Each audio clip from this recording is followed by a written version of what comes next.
కాటేరమ్మ ఈ మధ్య కాలంలో చాలా మంది వినే ఉంటారు. అసలు ఈ కాటేరమ్మ దేవత ఎవరు, ఆమెకు ఆ పేరు ఎలా వచ్చింది, అసలు కాటేరమ్మ ఎలా ఉద్భవించింది అన్నది చాలా మందికి తెలియని ప్రశ్న. కైలాసంలో పరమశివుడు నిద్రపోయే సమయంలో పార్వతీదేవి ఎక్కడికో వెళ్తూ ఉండేదట. ప్రతిరోజు రాత్రి సమయంలో వెళ్లి సూర్యోదయం కాకముందే కైలాసానికి తిరిగి వచ్చేదట పార్వతి. అది గమనించిన శివుడు పార్వతీదేవిని నిలదీశాడట.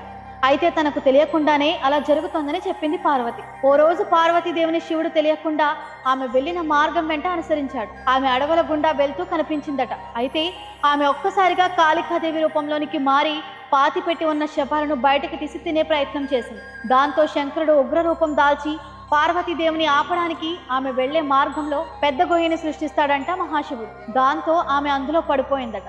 దాంతో ఆమె తేరుకొని పార్వతీదేవి చేసిన దానికి పశ్చాత్తాపం పడుతుంది. ఆ తర్వాత ఆ ఉగ్ర రూపాన్ని విడిచి పార్వతీదేవిగా శివుడి వెంట వెళ్లిపోయిందట. ఆమె విడిచిన ఆ ఉగ్ర రూపమే కాటేరమ్మ దేవత అని చెప్తారు. కర్ణాటకలో కాటేరమ్మగా, తమిళనాడులో కాటేరి అమ్మన్గా ఈ దేవత పూజలు అందుకుంటూ ఉంటుంది. చాలా మంది కాపలా దేవతగా, కొన్ని ప్రాంతాల్లో కుల దేవతగా కాటేరమ్మను కొలుస్తారు.